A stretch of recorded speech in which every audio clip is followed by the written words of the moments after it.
Siento mucho gozo en poder participar mediante este audio de predicación del Evangelio en estas conferencias virtuales que han sido organizadas por las asambleas en el estado Yaracuy, especialmente en función de la conmemoración de los 100 años de haberse establecido la asamblea allí en San Felipe. Apreciamos que algunos estimados amigos y familiares de nuestros hermanos dispongan unos minutos de su tiempo para oír por este medio la predicación del Evangelio. Quiero leer algunos versículos en la palabra de Dios, empezando en la carta escrita por el apóstol Pablo a los Romanos, capítulo 2, versículo 4. Romanos capítulo 2, versículo 4. ¿O menosprecias las riquezas de su benignidad, paciencia y longanimidad, ignorando que su benignidad te guía al arrepentimiento? Pero por tu dureza y por tu corazón no arrepentido, atesoras para ti mismo ira, para el día de la ira y de la revelación del justo juicio de Dios. También quiero leer en la segunda carta escrita por el apóstol Pedro, capítulo 3, versículo 9. Segunda carta de Pedro 3, 9.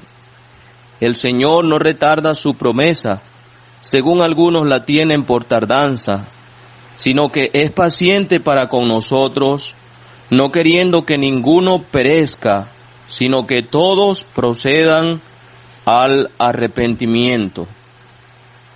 Dejemos hasta aquí la lectura, confiando que el Señor prosperará su palabra. Amén.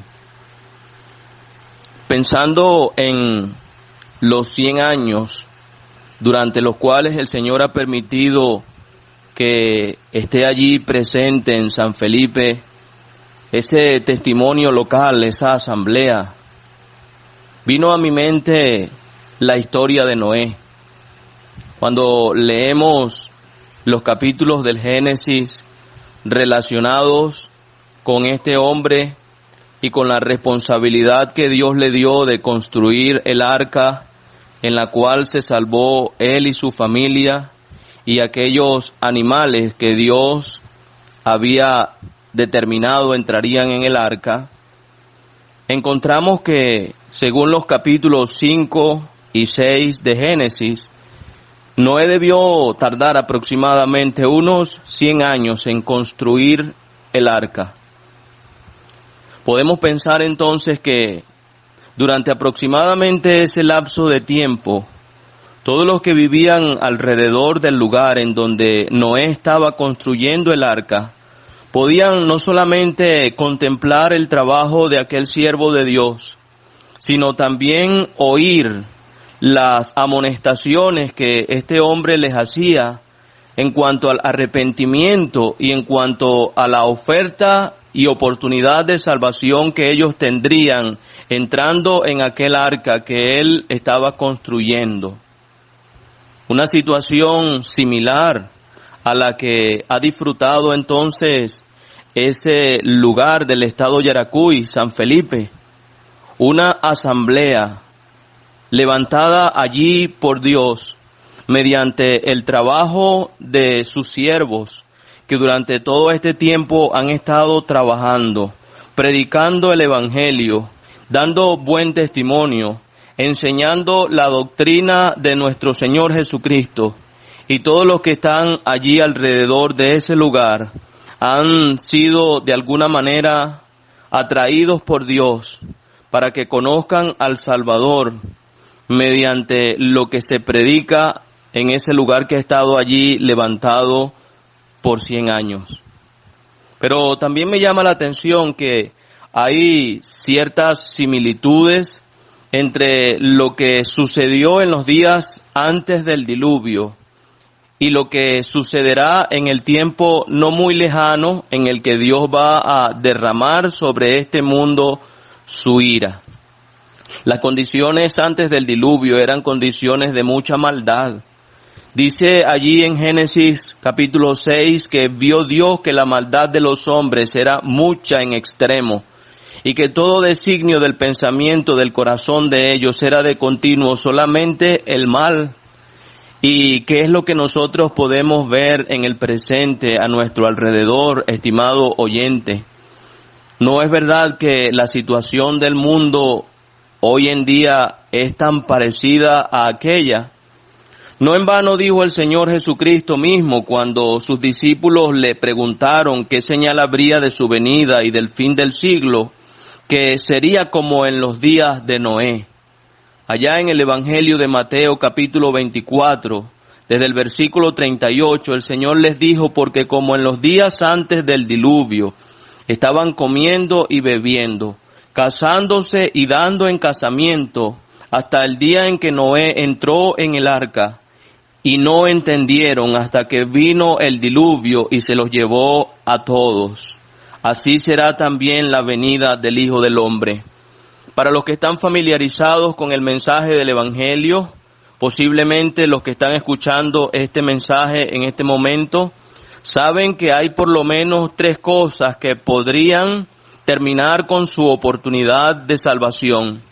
La primera es que la muerte le alcance sin Cristo. La segunda es que su corazón, debido a no responder al llamado de Dios cuando Él está insistiendo, se pierda la sensibilidad, se endurezca de tal manera que luego no haya ninguna esperanza de salvación. Pero lo tercero es que el Señor venga. Todos los que hemos sido criados en un hogar cristiano, o los que hemos conocido el Evangelio desde la niñez, así fue mi caso, conocemos lo que es el temor de que acontezca el rapto de la iglesia. Recuerdo que cuando era un muchacho sin ser salvo, temía que el Señor viniera a las nubes a buscar a su iglesia, porque yo sabía, yo me quedo y después no tendré oportunidad de ser salvo. El apóstol Pablo escribe a los tesalonicenses en su segunda carta que aquellos que no obedecieron al amor de la verdad para ser salvos y que por lo tanto quedarán aquí después del rapto, no habrá otra oportunidad. Dios mismo les va a enviar un espíritu engañoso a fin de que crean a la mentira, para que sean condenados todos los que no obedecieron a la verdad, los que rechazaron el amor de la verdad. Así que, ¿qué será de usted, estimado oyente? Pero el propósito también en este mensaje es resaltar el interés que tiene Dios en salvarle, en salvar a toda la humanidad. Cuando el apóstol Pablo escribió a Timoteo, él le dijo en su primera carta, ya en el capítulo 2, que Dios quiere que todos los hombres sean salvos y vengan al conocimiento de la verdad. El apóstol Pedro estaba diciendo en el versículo que acabamos de leer, que la venida del Señor Jesucristo por la iglesia y los posteriores juicios que se van a desatar sobre el mundo, no es que están tardando. No es que el día del Señor, ese tiempo de juicio y de retribución para la humanidad por el pecado, esté tardando. Es que Dios es paciente para con nosotros, no queriendo que ninguno perezca, sino que todos procedan al arrepentimiento. Y las palabras del apóstol Pablo a los romanos, allí en el capítulo 2 donde hemos leído, aclaran un poquito más el asunto. Hay 3 expresiones allí que resaltan en cuanto a lo que Dios está mostrando hacia la humanidad en su deseo de salvarles. Leímos, o menosprecias la riqueza de su benignidad, paciencia y longanimidad, ignorando que su benignidad te guía al arrepentimiento. Lo que quiero en este momento es dar una interpretación a estas 3 expresiones: benignidad, paciencia y longanimidad. ¿Qué significa eso? ¿Qué es eso que Dios ha estado mostrando hacia toda la humanidad durante estos casi 2000 años después de la muerte, sepultura y resurrección del Señor Jesucristo? Creo que usted sabe que estamos viviendo el año 2020 contado a partir del nacimiento de Cristo. Nuestra historia universal está dividida en un antes y un después de Cristo, y estamos viviendo entonces 2020 después de su nacimiento. Es decir, que más o menos, contando desde su muerte, sepultura y resurrección, han transcurrido por lo menos 1986-87 años. Todo ese ha sido el tiempo en el que Dios ha estado mostrando hacia la humanidad que desea salvarles. Y lo ha hecho mediante estas tres cosas: benignidad, paciencia y longanimidad. Esa expresión benignidad significa bondad en acción. Es como decir lo bueno que Dios ha hecho por ti y por mí. Y la primera y más importante de las cosas que Dios ha hecho por nosotros ha sido darnos a su Hijo amado.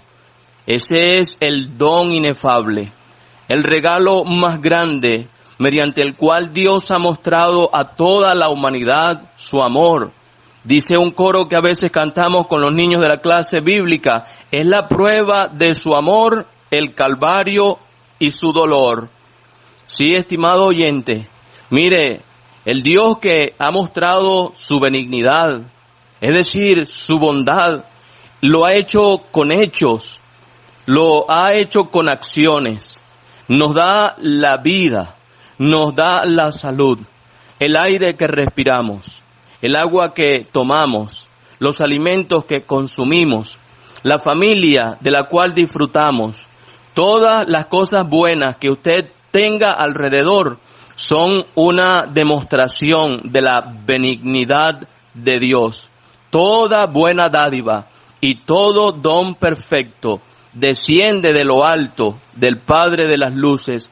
Pero por encima de todo eso, ¿cómo ha querido Dios mostrar hacia usted, hacia mí y hacia toda la humanidad su benignidad? Dándonos lo más precioso de sí.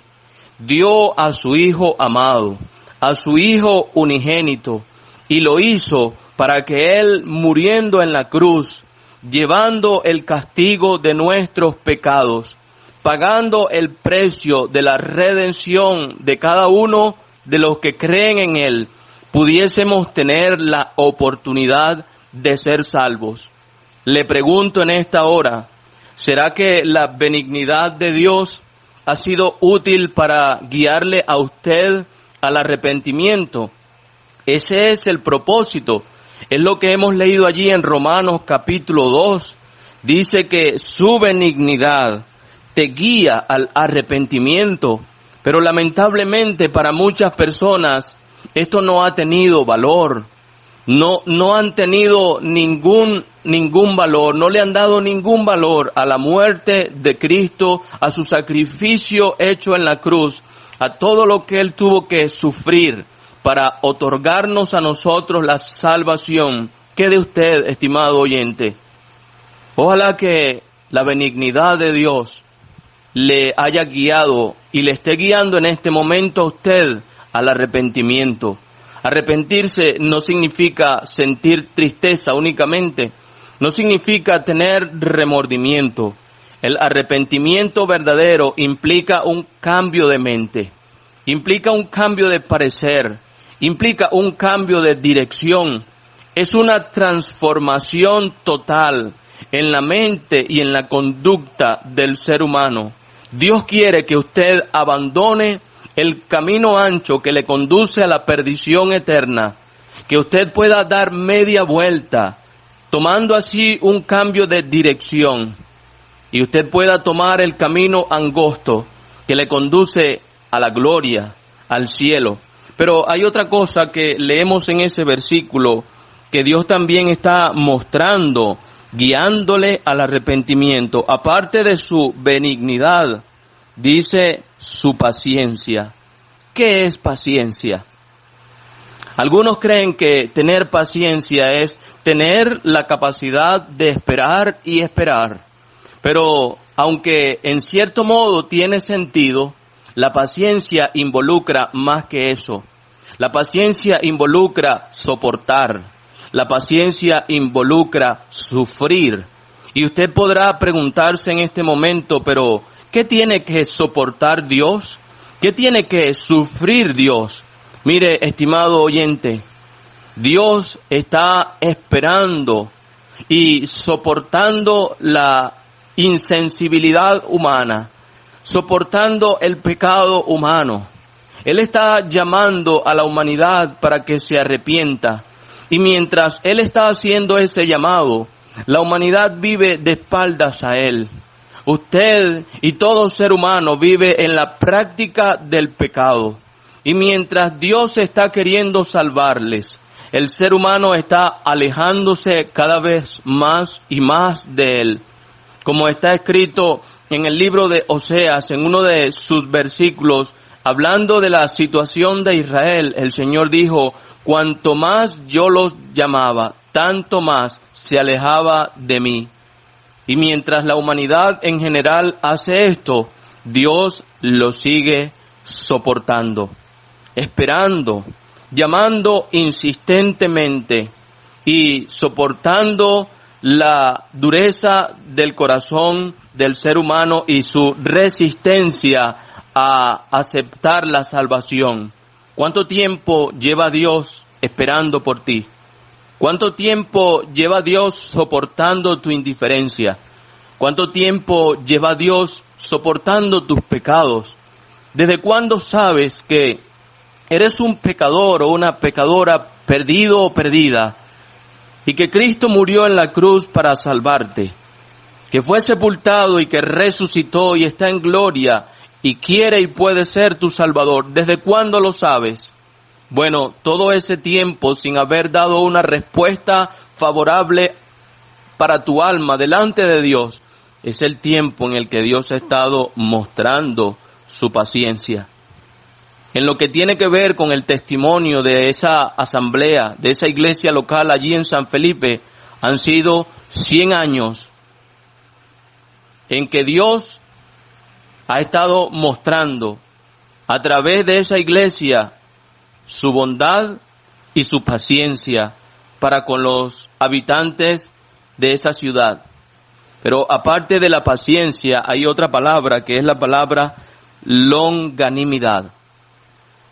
Uno podría ser que tuviera alguna clase de paciencia en algún momento para con alguien, que esté dispuesto a soportar una, otra y otra vez el desplante, el desprecio, la indiferencia, la ofensa.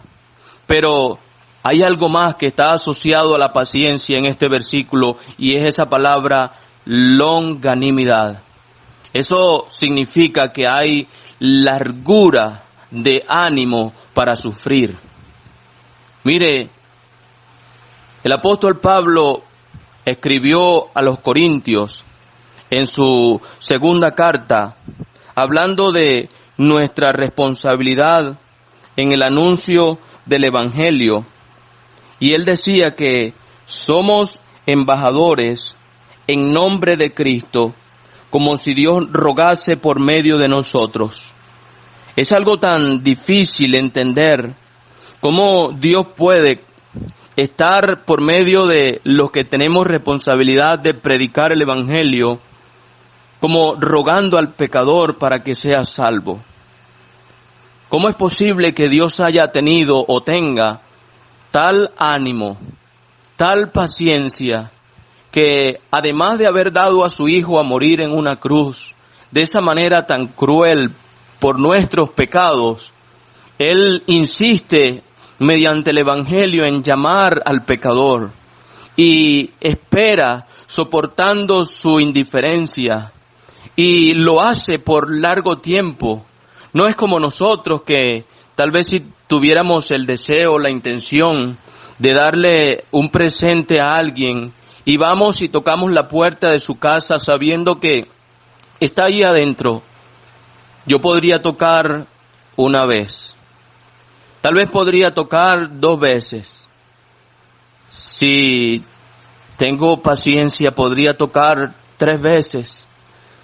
Si de repente quien está adentro responde y muestra poca estima por lo que se le quiere entregar, bueno, hay que ver cuánto tiempo estamos dispuestos a soportar y esperar.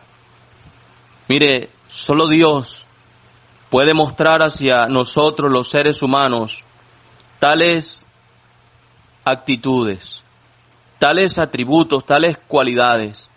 Solo Dios puede mostrar hacia nosotros su benignidad, su paciencia y su longanimidad. ¿Y por qué lo hace? Guiando al ser humano al arrepentimiento. ¿Qué necesidad tiene usted de arrepentirse? Si sigue por el camino que va, le espera la condenación eterna del infierno. Dios no quiere que eso pase. Lo ha demostrado dando a su Hijo para librarnos del castigo eterno. Lo ha demostrado permitiendo que se anuncie el Evangelio desde entonces hasta el presente. Lo ha demostrado para con esa ciudad de San Felipe, permitiendo que por 100 años esté esa asamblea como un candelero iluminando el lugar. Lo ha demostrado para con usted durante todo el tiempo desde que usted conoce de Cristo hasta este día. De modo, estimado oyente, que si usted llegara a perderse, si alguien en esa ciudad llegara a perderse, no sería por culpa de Dios. Nadie que se pierda en todo el mundo podrá atribuir a Dios la responsabilidad de su condenación, porque hemos leído que es el mismo ser humano que por su dureza y por su corazón no arrepentido, atesora para sí mismo ira, para el día de la ira y de la revelación del justo juicio de Dios. De modo que, ojalá usted que está escuchando o que ha oído este mensaje pueda tomar en cuenta, valorar realmente la benignidad, la paciencia y la longanimidad de Dios, y que usted se arrepienta de sus pecados, crea en el Señor Jesucristo y sea salvo. Es nuestro deseo, es el deseo de Dios. Ojalá que así sea con usted y que el Señor le bendiga con su palabra.